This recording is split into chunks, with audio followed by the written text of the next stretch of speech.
Benefícios previdenciários em 7 aulas. Começamos uma série de vídeos sobre os benefícios da Lei 8.213, a matéria mais importante para o concurso do INSS.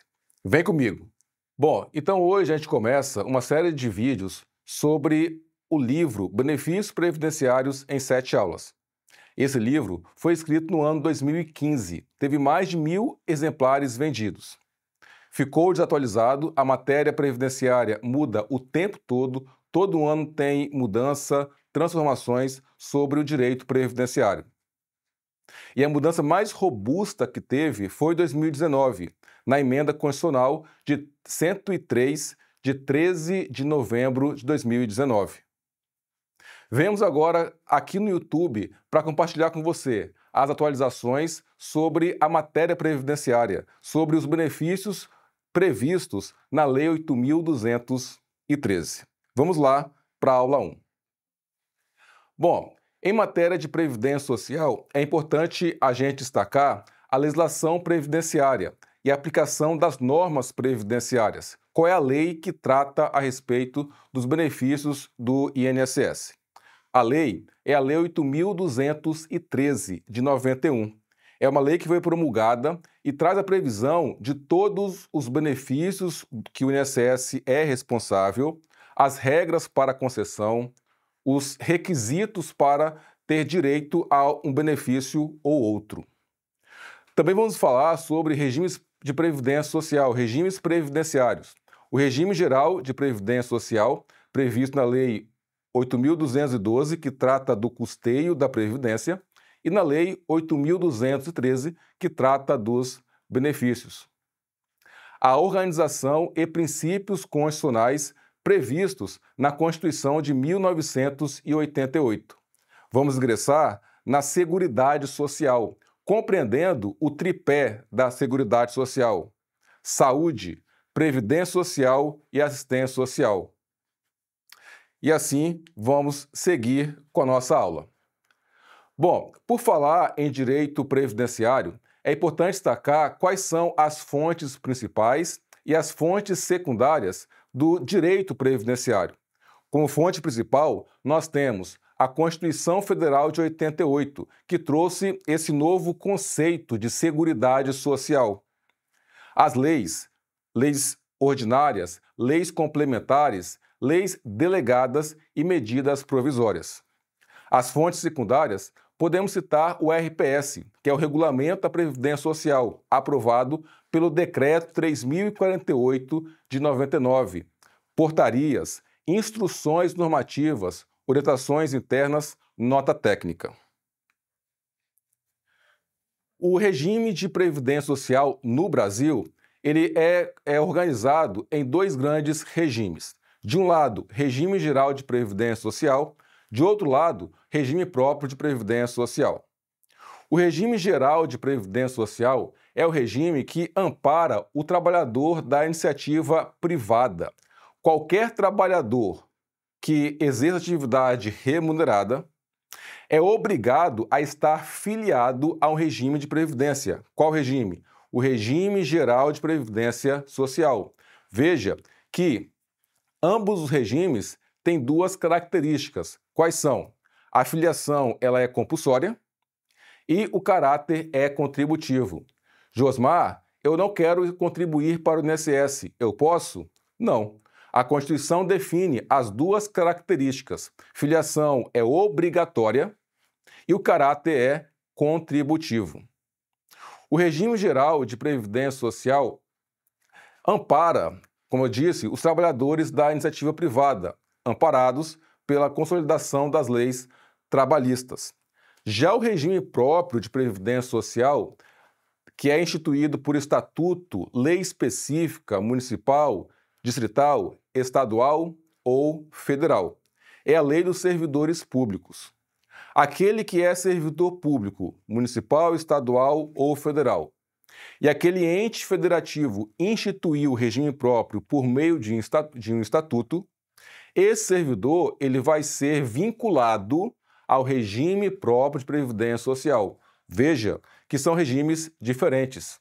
Regime geral ampara trabalhadores da iniciativa privada. Regime próprio ampara trabalhadores que são servidores públicos, municipais, estaduais ou federais. Por exemplo, você talvez esteja estudando para o concurso do INSS.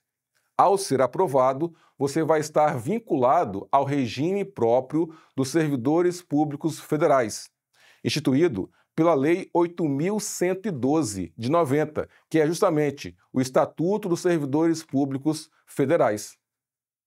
Josmar, mas eu contribuí um tempo para o INSS, contribuí e estive vinculado ao regime geral.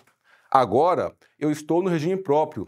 Como fica a contribuição que eu fiz no passado para o INSS e agora, como servidor público, como fica essa contribuição feita no passado?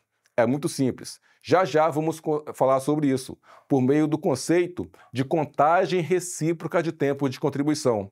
Ou seja, o tempo de contribuição para um regime, ele pode ser transferido para outro regime. Bom, veja um exemplo a respeito do que eu acabei de falar. Aqui temos uma situação hipotética. O Jefferson de Jesus, formado em ciências contábeis, inicia sua vida profissional trabalhando no setor contábil de uma grande multinacional em 2008. Lá conhece Ana Paula, amor à primeira vista. Em 1º de maio de 2018, oficializam o casamento. Em 2010, 2 anos depois, Jefferson de Jesus veio a óbito e Ana Paula, com 50 anos de idade, tornou-se viúva. Diante dessa triste história relatada, pergunta-se: Ana Paula terá direito à pensão por morte tendo em vista o óbito do esposo? Aqui a gente ingressa no contexto da Previdência Social, tanto regime próprio quanto regime geral. Nesse caso específico, o Jefferson de Jesus, por trabalhar em uma multinacional, em uma empresa da iniciativa privada no Brasil, ele está obrigatoriamente filiado a qual regime? Regime geral. Se está vinculado ao regime geral, as contribuições dele são destinadas para esse regime e existe um órgão responsável pelo regime geral, que é o INSS. Bom, diante dessa situação, cabem algumas perguntas. A Constituição Federal, ela prevê alguns aspectos que não permitem a acumulação de cargo público. Lá no artigo 37, inciso 16, a Constituição traz quais são as hipóteses que uma pessoa pode acumular cargo público. E lá está previsto que pode-se acumular 2 cargos de professor, 1 cargo de professor e outro de técnico ou científico, ou ainda 2 cargos de empregos privativos de profissionais de saúde. Como assim? Aqui em Vitória, Espírito Santo, existe regime próprio. E quem é servidor público de Vitória, Espírito Santo, está vinculado obrigatoriamente a esse regime próprio. Existe outro município aqui na região, que é o município da Serra, que também tem regime próprio. É perfeitamente possível uma pessoa, um trabalhador, estar vinculado como servidor público no município de Vitória, como professor, e também no município da Serra, como professor. A Constituição permite. Outro exemplo, um cargo de professor e outro de técnico. E, por fim, ele pode também ser enfermeiro em um município, enfermeiro no outro, médico em um município, médico em outro. E nessas situações, são situações que a Constituição prevê e permite a acumulação de cargos públicos. Josmar, a pessoa trabalha em Vitória de manhã, é professor, trabalha à tarde na Serra, é professora, e à noite trabalha em escola particular. A pessoa não tem vida, mas é possível. Nesse caso, a pergunta é a seguinte: esse trabalhador vai estar vinculado a quantos regimes de previdência? A resposta, 3. Então, ela é vinculada ao regime próprio de Vitória, ao regime próprio da Serra e também ao regime geral de previdência social. E a contribuição, ela é obrigatória. Josmar, isso quer dizer que essa pessoa poderá ter 3 aposentadorias? Sim. Se ela contribui para 3 regimes, é perfeitamente possível esse trabalhador aposentar em 3 regimes de previdência. Veja que a Constituição prevê apenas esses aspectos específicos de acumulação de cargo público. Bom, voltando para o Jefferson, nesse caso não é hipótese de acumulação de cargo público. O Jefferson, ele trabalha para a iniciativa privada. Nesse caso, ele contribui, portanto, para o RGPS, e o órgão que administra os benefícios do RGPS é o INSS. Nesse caso, a esposa, Ana Paula, ela poderá ser amparada pela Previdência por meio da concessão de um benefício que se chama pensão por morte. O Jefferson era trabalhador, Ana Paula casada com ele. Se ele vier a óbito, a Ana Paula poderá ter acesso e direito à pensão por morte.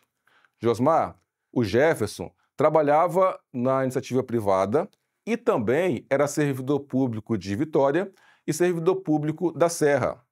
Ana Paula poderá receber as 3 pensões? Sim, porque na hipótese do trabalhador estar vinculado a 3 regimes de previdência, é perfeitamente possível a concessão de 3 benefícios de pensão por morte.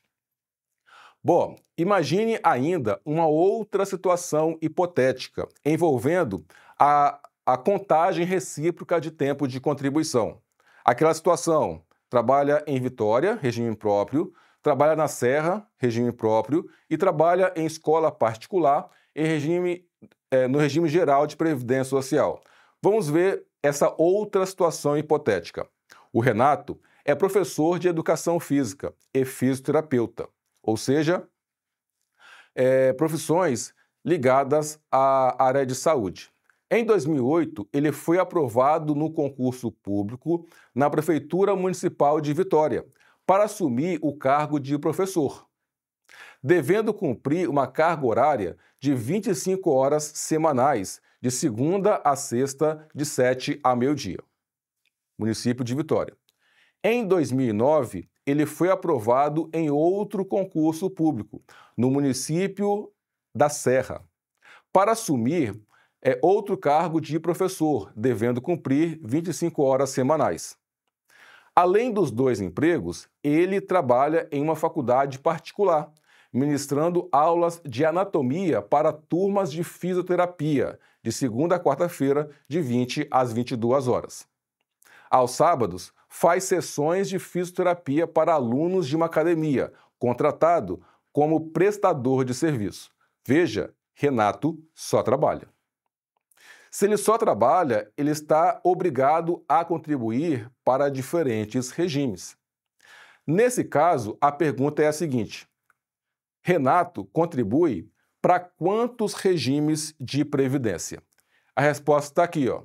No emprego 1, ele contribui para o regime próprio, que é da Prefeitura de Vitória.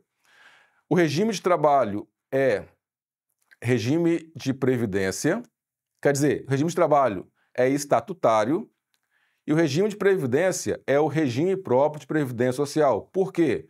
Vitória tem regime próprio. O segundo emprego é na Prefeitura da Serra. Na Prefeitura da Serra, o regime de trabalho estatutário, Serra, também tem regime próprio. E o regime de previdência é RPPS. E aí ele tem mais 2 empregos. Um emprego na faculdade e um emprego não é emprego. Ele tem uma atividade como prestador de serviço, não tem vínculo trabalhista, mas ele presta serviço.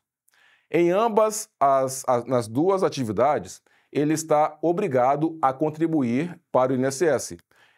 Como empregado de faculdade particular, ele vai ser empregado. Como prestador de serviço, ele é autônomo e classificado como contribuinte individual.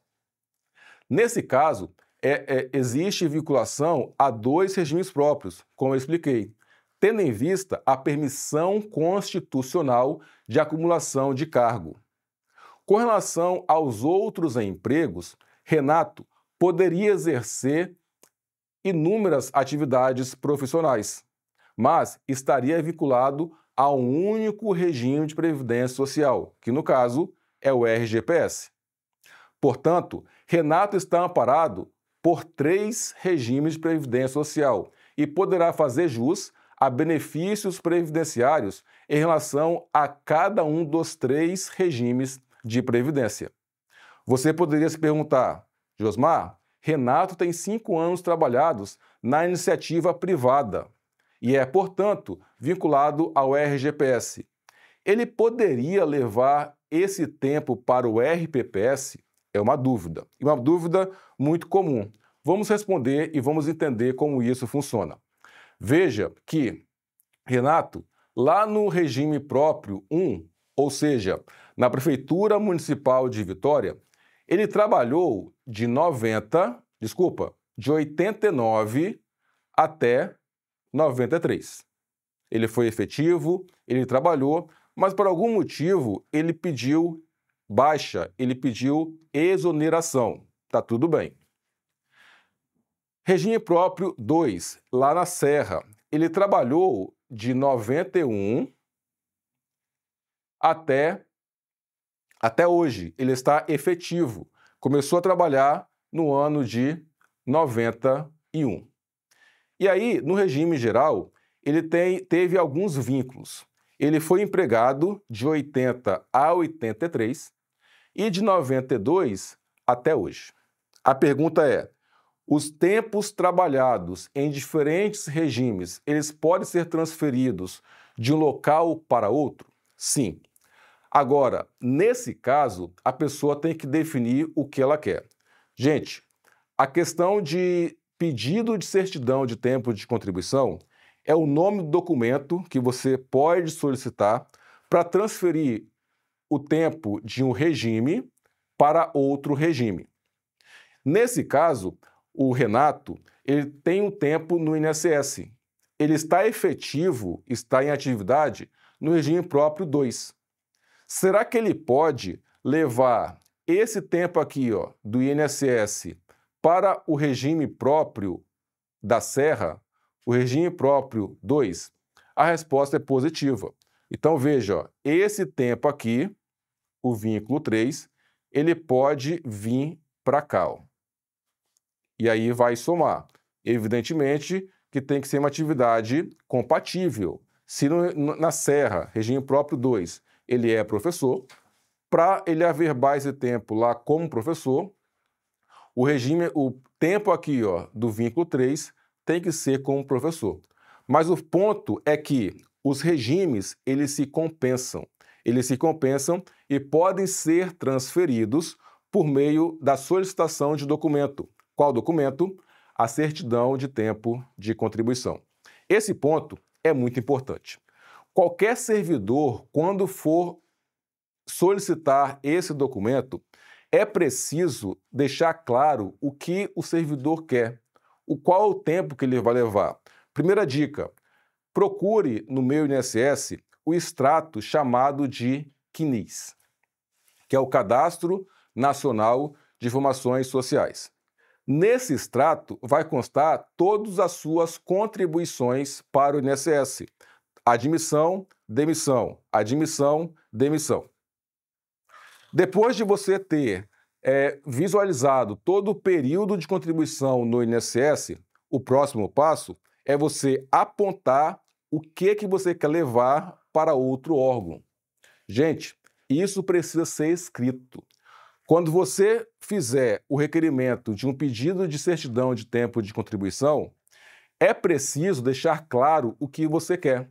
Faz uma carta, algo simples. Eu, Josmar, CPF tal, RG tal, e-mail tal, telefone tal, residente domiciliado na rua tal, venho por meio deste requerimento solicitar certidão de tempo de contribuição e gostaria de levar o tempo de 80 a 83 para o regime no qual eu atualmente estou vinculado no município da Serra.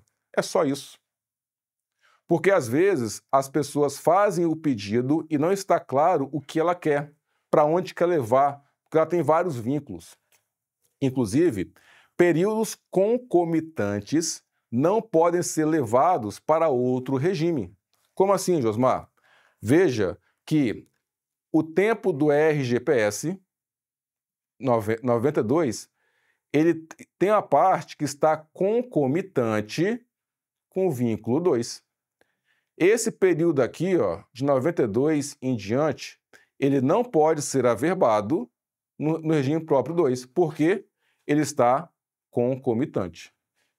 Josmar, lá o vínculo 1, que a pessoa trabalhou no município de Vitória, por exemplo, de 89 a 93, pode se averbar em outro regime? Pode, mas aí também tem que avaliar o quê? A concomitância. Tem que avaliar quais os períodos estavam ao mesmo tempo. Então, o Renato, ele pode levar, por exemplo, o período lá do regime próprio 1. Tão somente de 1º de janeiro de 89 até 31 de dezembro de 90. Porque é justamente o período que não está concomitante. Então, ele tem que ir lá na Prefeitura de Vitória, solicitar um documento chamado Certidão de Tempo de Contribuição, pegar esse documento, levar para a Prefeitura da Serra e lá ele vai dizer que quer averbar tão somente esse período que não é concomitante. E o outro, ele vai perder? Ele pode levar o outro, por exemplo, se ele quiser, aqui para o regime geral, desde que não seja concomitante.